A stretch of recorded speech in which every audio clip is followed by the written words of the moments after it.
Dear brothers and sisters, అందరకు శుభోదయము మరియు హృదయపూర్వక నమస్కారములు.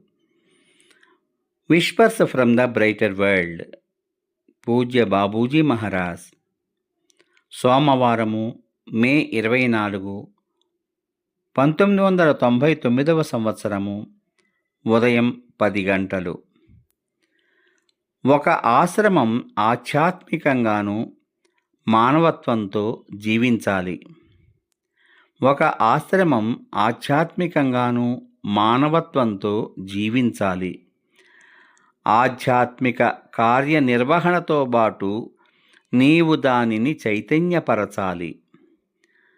ఈ ఆశ్రమాలు చిన్న సమూహాలకు మాత్రమే సంబంధించినవి కావు. నిర్ధారిత విషయాలు, సంస్థకు సంబంధించిన అనేక అంశాలు పరస్పరం పంచుకోవడానికి వీలుగా ప్రసంగ రూపంలోనూ ఆకర్షణీయంగా ఉండేలా కార్యక్రమాలను నిర్వహించాలి. మీ అందరి కోసం విశేషమైన ప్రత్యేక క్షణాలను సృష్టించడానికి ఏ కారణమైనా సరిపోతుంది. ఇటువంటి కార్యక్రమాల ద్వారా మరింతగా బలపడి నిలకడగా ఉండే సోదర భావాన్ని పెంపొందించగలిగేలా ప్రయత్నించు. ఇటువంటి కార్యక్రమాల ద్వారా మరింతగా బలపడి నిలకడగా ఉండే సోదర భావాన్ని పెంపొందించగలిగేలా ప్రయత్నించు.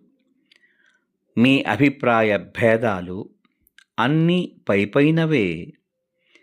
ఈ విషయాన్ని పరిష్కరించుకోవడానికి ప్రయత్నించు.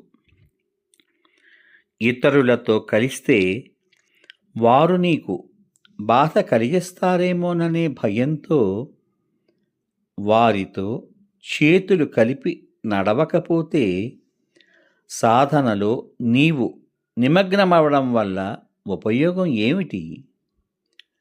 ఇతరులతో కలిస్తే వారు నీకు బాధ కలిగిస్తారేమో అనే భయంతో వారితో చేతులు కలిపి నడవకపోతే సాధనలో నీవు నిమగ్నమవడం వల్ల ఉపయోగం ఏమిటి? ఈ కలయికలను నీ బలహీనలతపై పనిచేయడానికి ఉపయోగించే అద్భుత సాధనంగా గమనించు. బలహీనతలు మీ అందరిలోనూ ఉన్నాయి. అలాగని కొందరు సోదరులతో కలవడం మానేయకు. ప్రయత్నించు. దాపరికం లేని స్వభావంతో, ప్రేమతో వారి దగ్గరకు వెళ్ళి అన్నింటినీ పంచుకుని వారిని అర్థం చేసుకోవడానికి ప్రయత్నించు.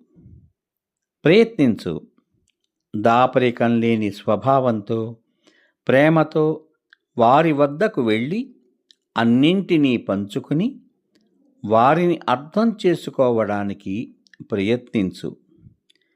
ఇది నీకొక గొప్ప విజయం అవుతుంది. నీ హృదయానికి ఉపశమనకారిగా ఉంటుంది. మా మీద నీకున్న ప్రేమతో ఈ పనిని నీవు మా కోసం చెయ్యలేవా? అది మాకెంతో సంతోషాన్ని ఇస్తుంది. పూజ్య బాబూజీ మహారాజ్. అందరకు మరొకసారి హృదయపూర్వక ధన్యవాదములు.